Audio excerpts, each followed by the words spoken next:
প্রথম দিন শ্বশুর বাড়িতে পা রেখেই চমকে গেলাম। আমার সামনে দাঁড়িয়ে আছে আমার এই ৪ বছর আগে হারিয়ে যাওয়া প্রেমিক।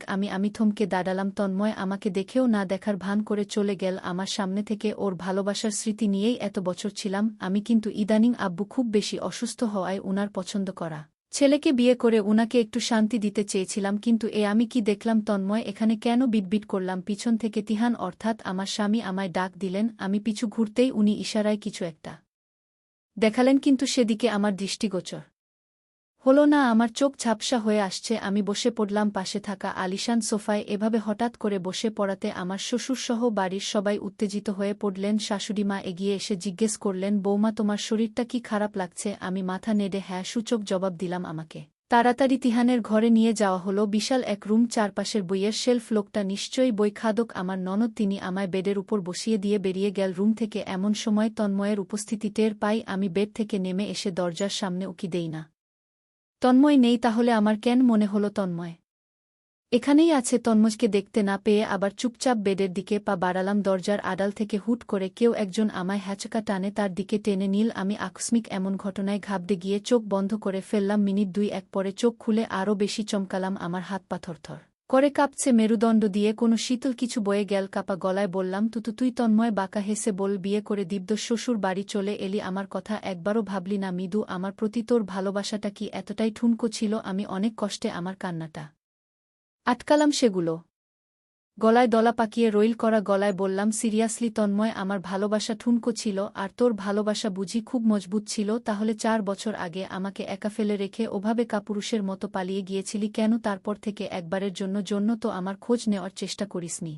উল্টো আমি যাতে তোর কোনো খোঁজ না নিতে পারি সে ব্যবস্থাই করে গিয়েছিলি। আর এখন এসেছিস আমার ভালোবাসার কথা জিজ্ঞেস করতে। তুই আমায় ভুল বুঝছিস মৃদু, আমি তোকে ছেড়ে পালিয়ে যাইনি। শীতল কণ্ঠে তন্ময় বলল, ও আচ্ছা, তুই ছেড়ে যাস নি? তাহলে এতগুলো বছর কোথায় ছিলি তুই? সে অনেক কথা আমি তোকে সব বলবো, বল, আমি শুনছি। দেখি কি এক্সকিউজ সাজিয়ে এনেছিস তুই। মৃদু, আমি তোকে এক্সকিউজ কেন দিব ইয়ার? আমি তোকে ভালোবাসি মৃদু, সত্যিই অনেক ভালোবাসি। নাটক করিস না। তন্ময়, তুই আমার শ্বশুর বাড়িতে কেন এসেছিস সেটা বল। গত ৪ বছর আমার জীবনটা তুই শেষ করে দিয়েছিস, এখন আমার শ্বশুর বাড়িতেও চলে এসেছিস আমার জীবন ধ্বংস করতে। কিছুটা চেঁচিয়ে বললাম। কথাটা হয়তো আশেপাশের মানুষজন শুনতে পেয়েছে। আমার কণ্ঠ এক্ষুনি হয়তো সবাই ছুটে আসবে এটা জিজ্ঞেস করতে, নতুন বুক কেন এভাবে চেঁচাচ্ছে। কিন্তু না, এমন কিছুই হলো না। তন্ময় আমার কথার জবাব না দিয়ে চুপ করে আছে, চোখে পানি টলমল করছে ওর। আমি তাচ্ছিলের হাসি দিয়ে বললাম, ৪ বছর আগে আমাকে না বলে উধাও হয়ে গিয়ে নিজেকে কাপুরুষ প্রমাণ করেছিস, আজ আবার এভাবে কেঁদেও সেইম জিনিসটা প্রমাণ করছিস। তুই কাপুরুষ আমি জানি। এখন আমার প্রশ্নের জবাব দে। তন্ময় খুব করে আমার হাত ধরে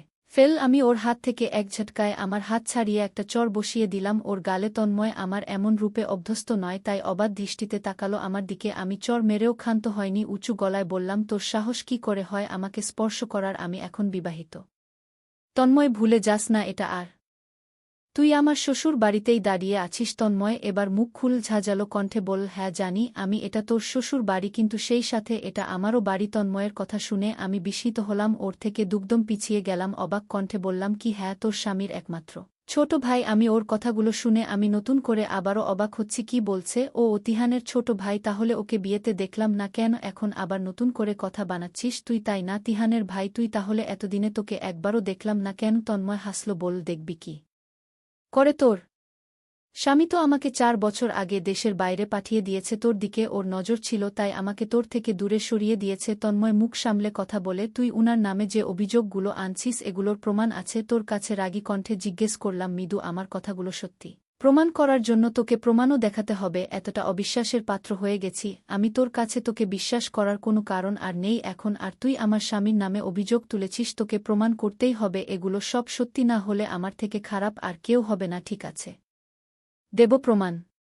তবে এরপর আমি যা বলবো তোকে তাই শুনতে হবে। কাল সবাই ঘুম থেকে উঠার আগেই তুই ছাদে আসবি, আমি ওখানেই তোর জন্য প্রমাণ নিয়ে অপেক্ষায় থাকব। তন্ময়ের কথাগুলো শুনে আমার আপাদমস্তক জ্বলে উঠল। ও এত আত্মবিশ্বাসের সহিত কিভাবে বলছে প্রমাণ দিবে? তাহলে সত্যিই কি তিহান অপরাধী? আর তিহানের জন্যই আমি তন্ময়কে, আমার ভালোবাসাকে হারিয়েছিলাম? কথাগুলো ভাবতেই আমার চোখ থেকে পানি গড়িয়ে পড়ল। দরজার বাইরে থেকে কারো একটা পায়ের আওয়াজ শোনা যাচ্ছে, এদিকে আসছে বলেই মনে হচ্ছে। তন্ময় তাড়াতাড়ি রুম থেকে বেরিয়ে গেল। যাওয়ার আগে আবারও বলে গেল, মৃদু, আমি তোকে এখনো খুব বেশি ভালোবাসি। এবার জেন ওর মুখে ভালোবাসি শব্দটা শুনে আমার হৃদয় কেঁপে উঠল। তাহলে কি সত্যিই তন্ময় ঠিক? আর তিহান বেঠিক চোখের পানি মুছে দরজার দিকে তাকালাম। তিহান এসেছে। উনি দরজা লক করে আমার দিকেই এগিয়ে আসছে। কিন্তু একটু আগে তিহানের নামে যেসব অভিযোগ শুনলাম, সেগুলোর পর আর উনার প্রতি একটু শ্রদ্ধা কাজ করছে না আমার, বরং কেমন জানি ঘৃণা হচ্ছে। যদি সত্যিই কাল তন্ময়ের সব প্রমাণ করতে পারে ও নির্দোষ ছিল, তাহলে আমি আমার সামনে থাকা মানুষটার সাথে সারা জীবন সংসার করব কিভাবে? এগুলো ভাবতেই উনি আমার পাশে এসে বসলেন। উনি বসা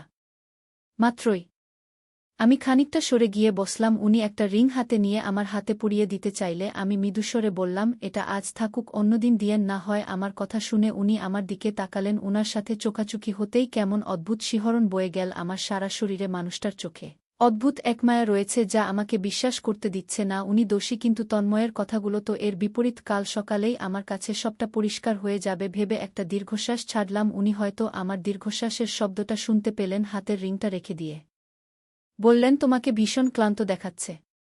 বেনারসি ছেড়ে হালকা ড্রেস পরে ফ্রেশ হয়ে নাও, তারপর একটা লম্বা ঘুম দাও, দেখবে সারাদিনের ক্লান্তি কোথায় উবে যাবে, টেরও পাবে না। কথাটা বলেই উনি নিঃশব্দে হাসলেন। পুরুষ মানুষের হাসি এত সুন্দর হয়, না হলে উনার হাসি এত সুন্দর কেন? আমি উনার দিকে তাকিয়ে ভাবনায় ডুবে যাচ্ছি। এ মানুষটা সত্যিই আমাকে ঠকিয়েছে বিটবিট করে বলে উঠলাম। উনি আবার বললেন, কিছু বললে? আমি উনার কথার জবাব না দিয়ে বিছানা ছেড়ে ওয়াশরুমে চলে গেলাম। উনি পিছু ডাকল, মৃদুলা। আমি ঘুরে তাকালাম, না জানি পিছু ঘুরলেই উনার মায় আটকে যাব, যা আমি এ মুহূর্তে মোটেও চাচ্ছি না। ওয়াশরুমে ঢুকে শাওয়ার নিলাম। আমি দোটানায় পড়ে গেলাম। একদিকে আমার প্রাক্তন আর অন্যদিকে স্বামী। আমি কার পক্ষে লড়ব? তো বন্ধুরা, আজকে এখানেই বিদায় নিচ্ছি। Bye bye.